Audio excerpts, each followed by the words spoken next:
What's up mga ka-technician? Nagbabalik ang DIY Pinoy Technician. Sa mga hindi pa rin subscribe guys, subscribe na kayo. Click na notification button, click na notification nyo rin ang mga videos. So yun guys, itong setup natin ay para sa Opay 5. So, ito guys ay naka Wi-Fi 5 soft at naka ayan, micro SD card guys muna. So para kung sakaling di kayo gagamit ng NVMe. Pero ito guys, ready to NVMe na to. So ginamit ko lang is micro SD card kasi sa mga simula pa lang gusto nilang gumamit ng micro SD card muna. And then kapag ka nakabawi-bawi na, tsaka sila nag-upgrade to NVMe, okay? Pero para sa akin guys, NVMe mas mabilis kasi mag-boot up ang NVMe. Kasi to guys, ready to NVMe, ready to USB guys. Kasi pagka hindi na detect yung NVMe, magbuboot sa USB. Pag di siya nakapag-boot sa USB, dito siya, ito yung pinaka-last resort niya. Yan. So, gamit natin dito guys ay Wi-Fi 7 ng GLINet. Siyempre sa mga hindi pa nakakalam kung ano yan guys. So, yan ay GLINet Slate 7. Bagong release po yan ng GLINet.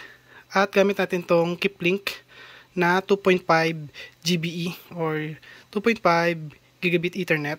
So, kung nakikita nyo guys, ayan, at nakikipag-communicate siya sa gigabit.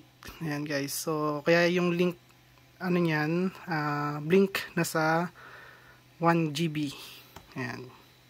Nasa 1 GBE yan guys.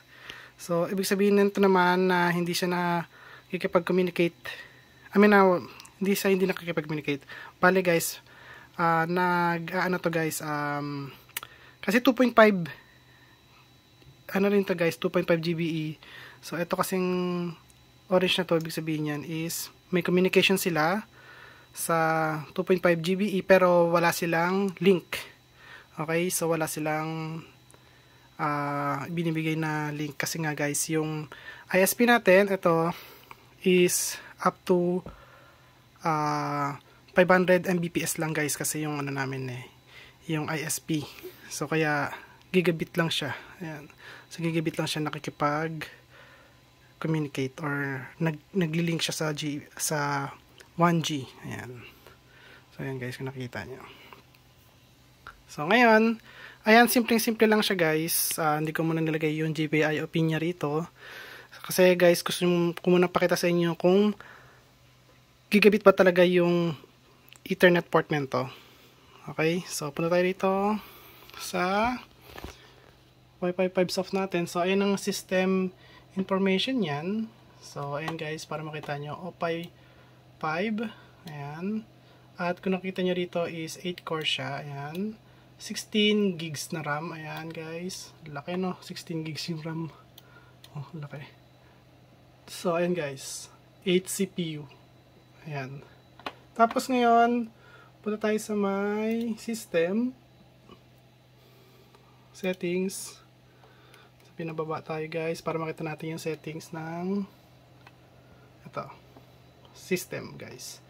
So yan po yung pin ng coin pin, bill pin, tsaka relay pin. So bali naka-polling siya, polling, tapos high. Ayan. So dito na rin, meron na rin guys na ban counter. Okay, tapos duration niya kung ilang minuto. So ayan siya guys. Okay, bale yung pin nito is nakalagay sa physical pin nito guys ay 3, tapos physical pin nito ay 5, tapos 7 and then 5. Okay, so ayan. So ngayon, punta tayo dito guys. Ayan, client information. So ibig sabihin, etong PC natin na ginagamit is, ayan, interface niya is bilang 22 kasi guys nakabilang tayo. Tapos yan, minaximize ko na yung 2.5 gigabit per second. Ayan. So ngayon, try natin sa my speed test. Ayan guys, tignan nyo. Ayun no. So, bumababa yan. Pero tumataas ulit. Ayan guys.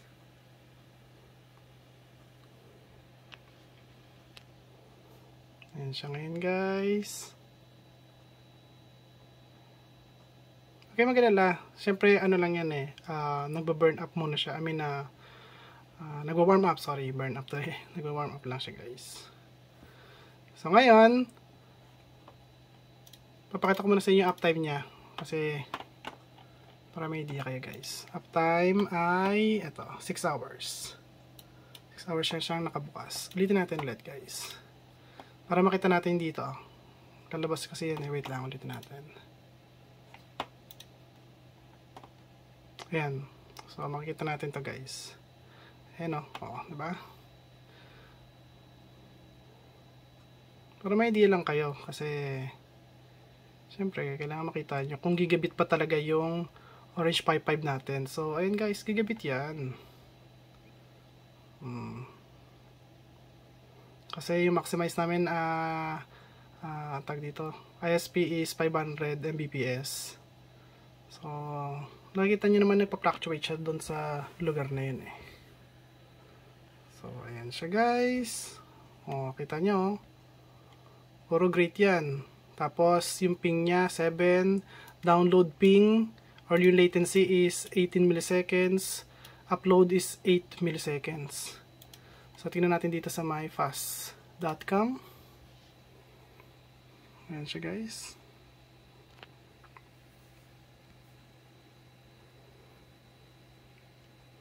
Ngayon ang gagawin natin dito guys, kasi iba yung gamit kong USB, papalitan natin guys, para may idea rin kayo.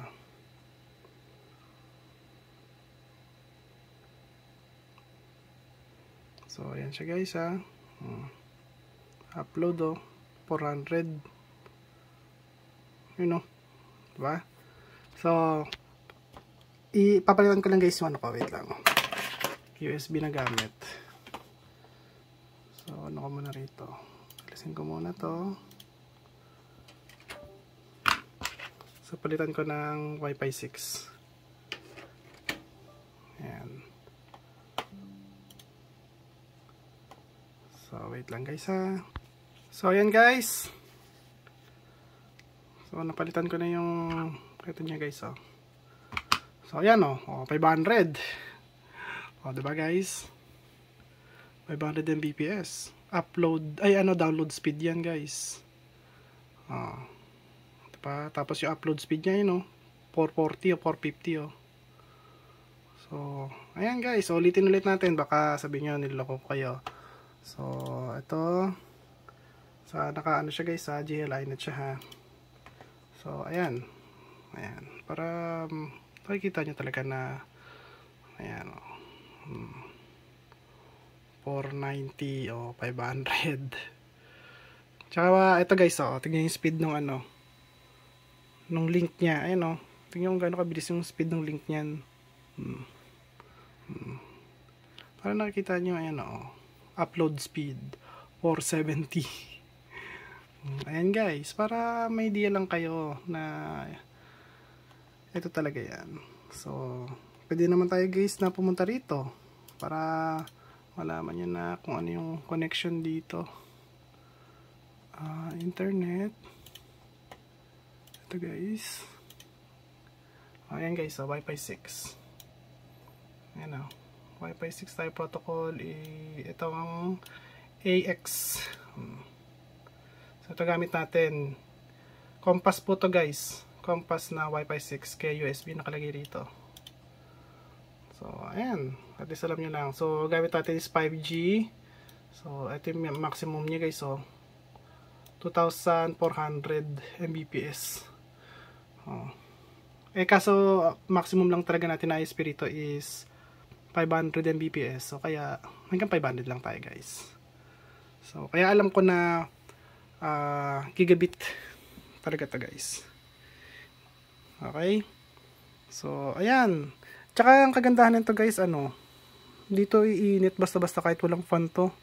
Kasi nga, walang nakalagay sa kanyang USB, sa USB port niya. para sa USB to LAN. Kasi kung gagamitin nyo to as USB to LAN lang guys, magkakaroon siya ng problema sa mga port niya kasi nga lahat yan kinukuha lang dito sa may 5 volts niya. Di tulad nito, ang supply nito is para sa kanya lang. Tapos yung iba, ayan, naka-connect na lang siya sa unmanaged switch hub. Ayan. So, eto kasing GLINet na to guys is computer na kasi yan eh. Kasi 4 cores yung CPU nito guys. Ayan. 4 core CPU tapos 1 ata or 2 GB na na memory sa RAM guys. I think 1 gig na RAM lang to. Pero ganun pa rin guys, yung router ko na to, trouble router ay computer guys. Okay? So computer type siya na Wi-Fi router. Ayan. So kaya kung nakita nyo, yung 1 ko is 2.5G, tapos yung LAN ko 2.5G din guys. Oh, 'di ba? So, ayan guys, at pakita ko nga sa inyo yung ko, ito. Touchscreen kasi yan guys, ayan oh. So, ayan yung mode niya, access point mode, tapos ayan yung IP address niya. So, ayan guys, at kung nagustuhan yung video ko, huwag kalimutan mag-like, share, subscribe, click notification bell button, click nyo all guys, bye, peace.